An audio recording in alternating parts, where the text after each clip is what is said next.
Hey, me, Callie Carroll. Good morning, sunshine. Morning, sunshine. Good morning, sunshine. Oh, good morning, sunshines. Daily dose of perspective. Good morning, sweet baby sunshines. Good morning, sunshines. Let's get started. Good morning, sunshines. I just want to start off by saying how grateful I am that I just figured out that I could remove the cup holder that has the phone holder from my little cup holder spot, so I could put my coffee mug in and I could put it behind my steering wheel and push you guys in it, and then I can actually use my hands instead of trying to hold the camera for the entire video. Life is so good today. What are you grateful for? Say good morning, sunshine. Share something you're grateful for in the comments, and then let's talk about getting stuck. And I'm going to share a story about Disney World that literally gives me anxiety to think about. Not literally, because now it's just comical, but at the time, like, it was freaking awful, awful. And what that looks like. But then we'll bring it back. We'll bring it back to your life and what's really going on in our world.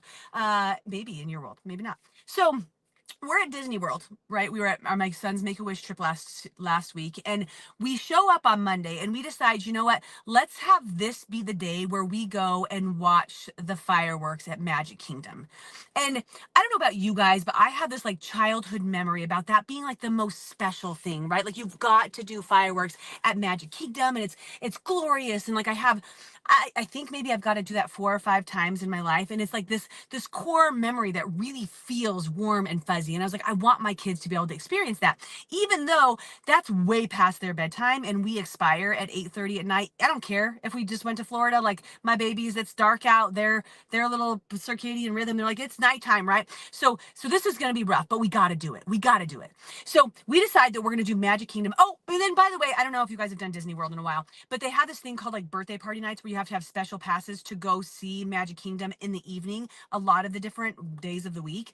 And when we get there, we learn that Monday and Thursday, Thanksgiving and Monday, are the only days where it's open to the public. And it's a holiday week. Like, we're like, okay, so it's probably gonna be a little busy, but we got to go tonight because we got to have this experience because it's gonna be magnificent. And it wasn't. It was, but okay, let's just go back. So we are already expired. We're exhausted. We weren't quite prepared. The stroller's not right. We're trying to figure things out as we're at Magic Kingdom. My son, Witten John, he's not made for this, you guys. He's not made for a lot of activity. His little body doesn't know how to regulate because of his AVPD, and I know it might sound like weird to a normal human, like, whatever, he's just taking medication so he doesn't pee, right?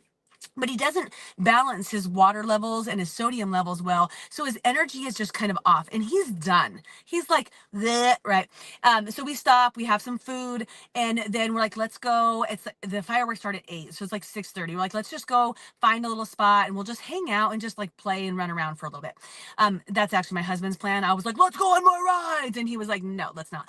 So we go over, and it's starting to get busy. Like, we go at 6:30. It's an hour and a half before the fireworks, and I'm not a good judge of like numbers, but let's just say that I am. Let's just say that there's probably, at this point, okay, let me think of my Herbalife events and like the stage and the setting. There's probably maybe 7,000 people that are there at this point. Okay. And I'm like, let's just be off to the side over here. Like, it's kind of quiet. But my family's like, I'm like, my big kids, right? They're like, but I want to be right in the mix of things. So let's go right here because you've got to see the front of the building. So they pick a spot that's maybe 50 yards back from the front of Magic Kingdom, in the middle of these 7,000 people, which isn't too busy yet. And when we're there, and then I was like, okay, cool. We have an hour and 20 minutes.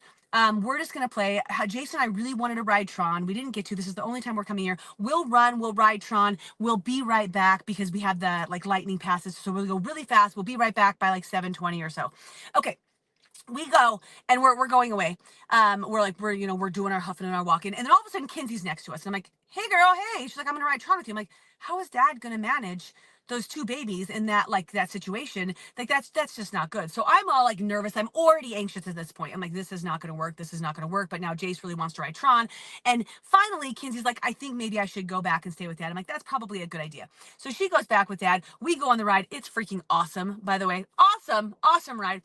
And when we get off, I'm like, I got to get back to dad now. It's like 7:10, and we're a little bit far away. I'm like, I'm just going to run. Like, I'm just going to jog. What is it? Like maybe a mile over there. So I'm like, I'm a jog. Jason's going to, you do whatever. Meet me over there. So I start jogging back.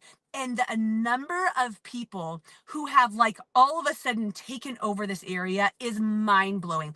And they cut off the bridge that I was saying that we should stand by where I was going over, and like no no no like no passing here. I just run right by her. Like literally, I was like at this point I'm kind of freaking out. I'm like I've got to get to my kids. This is absolutely crazy. So I just blow right by her. I'm like sorry, gotta get my kids. And then I run over, and I have to shimmy my way in order to get my husband. By this time, there has got to be, let's just say if there were 5,000 before, maybe 20,000 people. There, you have to step over people to get to your people. And literally, like, I mean, you're like walking, shimmying in through to be able to get to our spots. And I get over to my spots, and the kids are a disaster. I learned a lot from the situation, by the way. This is about getting stuck. Okay, this is about you never being stuck. I see the kids, they're having breakdowns. By this time it's 7:35. We still have 25 minutes until the fireworks.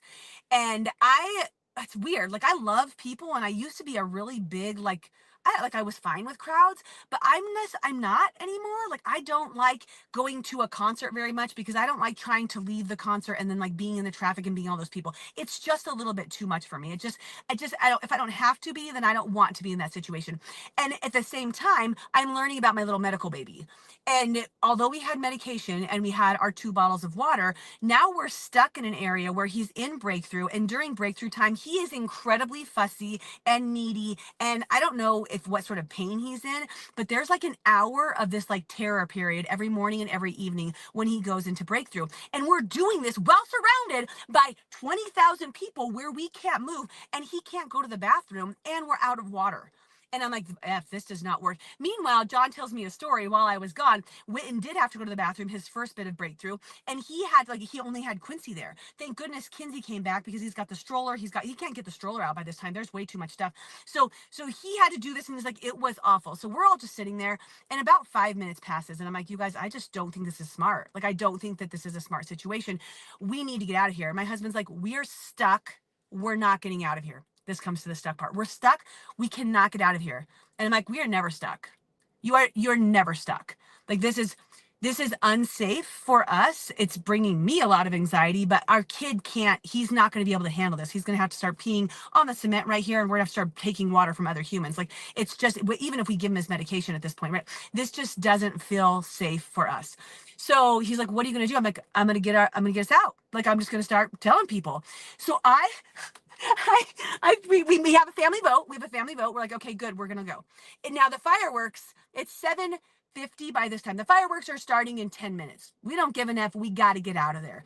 We are trapped. We have a stroller. We have 2 children, the big kids, and us. And people are laying. You can't even walk because they are like taking naps on the ground. And so I'm just like, excuse me. So it's like people are like, what? I'm like, we have a medical emergency. We need to get out of here.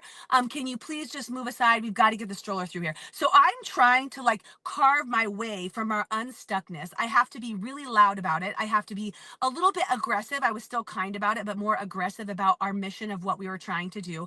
And then asking for help and support from everybody that we pass. Like, can you please move over? Could you please stand up? And then this guy, like this saint, like when you're loud, you're stuck in something and you're loud about it with kindness and love, but you also have a mission and a purpose of something you're going after, and you express yourself, you end up bringing in the community and people that can support you, right? So this gentleman, he's just like, do you guys need some help? And I was like, we have to get out of here. My baby needs medication. We can't be in this spot anymore. Like we've got to get out. He's like, let me help you. So he goes back to John, and I'm assuming he must have been in some sort of service, like just the way his like presentation was. So he folds the stroller up, he grabs it, puts it over his head, and starts shouldering the stroller, just straight up, right? So now all of us have a little bit more room to try to shimmy through one person at a time, which is still nearly impossible. And I'm trying to figure out which way to go. So I choose to go right, and John's like, I think we should go left. I'm like, no, we're going to go right. That's where the exit is. So we go down. Now we're like 5 minutes streaming through this puddle of people, and we get to this guy who's like 6'5", and he's like, ma'am, I'm so sorry, but you really need to go the other direction. I was like, I know, we need to get out of here, so I think we just go this way. He's like, I'm 6'5", I got the perspective. You need to go that way in order to get out. Meanwhile, dude's just like shouldering this thing, just like, no problem. He's now, 30 yards from his family unit, and he's just helping us. And we just I'm not gonna cry again. This guy is just like, he's amazing. So we we change directions. I'm like, I'm sorry, dude, we have to go this way. He's like, no problem. So he just continues helping us. He's shouldering the thing. We walk another, I don't know, 25 yards to get to a spot where we can finally put the stroller down and we can maneuver at least around people, and we can get completely unstuck from a situation that wasn't healthy for us, wasn't safe for us, wasn't beneficial for us. And this like angel out of nowhere just like steps in to support us through it. It was freaking magnificent. It was magnificent, right? So then, rather than, sorry, excuse me, we go through. It takes us another like the full 10 minutes to get out of all of the stream of people. We get onto the little ferry boat. The second we get onto the ferry boat to take us over to the parking lot, we look over and we get to watch the fireworks from the boat over the water. You couldn't see the whole castle or whatever, but it was like, it ended up being this perfectly magical experience. I took my phone, I put on When You Wish Upon a Star, like bring in the full ambiance, right? So all of us are on there. We have room, we have space. We're getting to where we need to be. We're finding our health and our support and our comfort. And it ended up being just wonderful. We had fireworks the whole way back. Then we got off the boat, we got to watch a little bit more, and got home in time to take care of ourselves.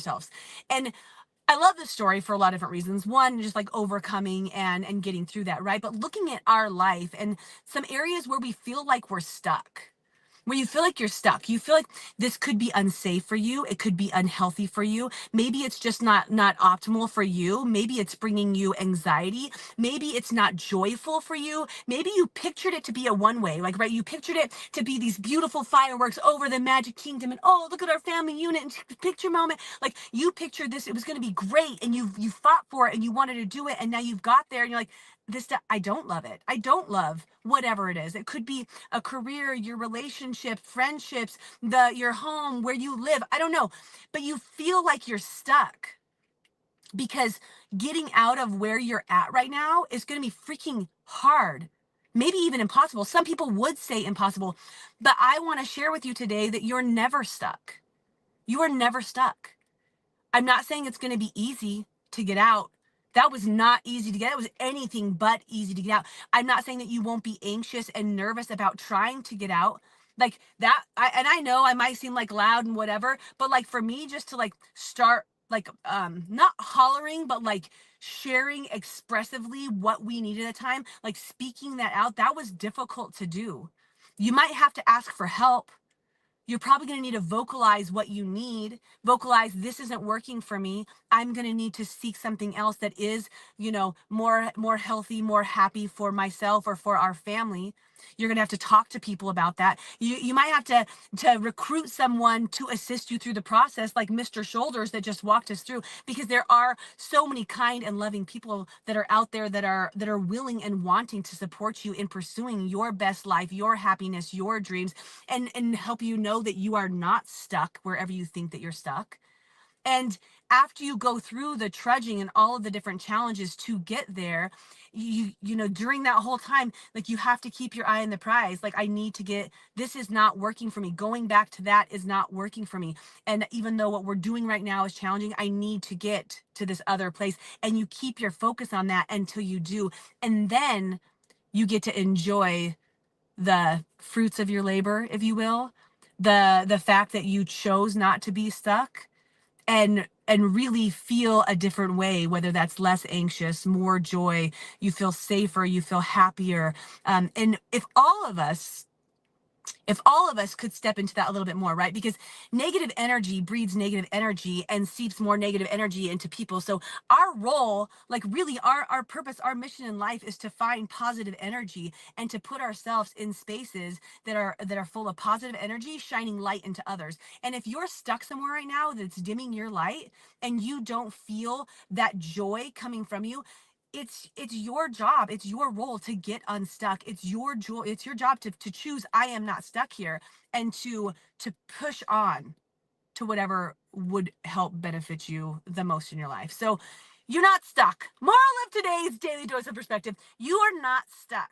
Wherever you think you're stuck, you're not stuck. And I know that you can push through and get to the other side. And that was a crazy situation for us at Magic Kingdom. And I think God gave us that scenario. So I would have another beautiful thing to share about. Although John Carroll could disagree, he wishes that would have never ever happened. And don't worry, it never will again, because you learn from your mistakes, or learn from your experiences in the past. Not a mistake, but just a situation. But I know that now I got to share this with you. So you guys, don't feel like you're stuck wherever. Like, look at your life. If there's something that's negative pouring out of you, what can you do to get unstuck from that? I love you guys. Today's daily dose of perspective right here. Don't forget the perspective reveals for miracles, and I'll talk to you guys later. Bye. Thanks for joining, and don't forget to subscribe and, of course, share with your friends. Guys, that's how we impact more lives. All right, see you next time.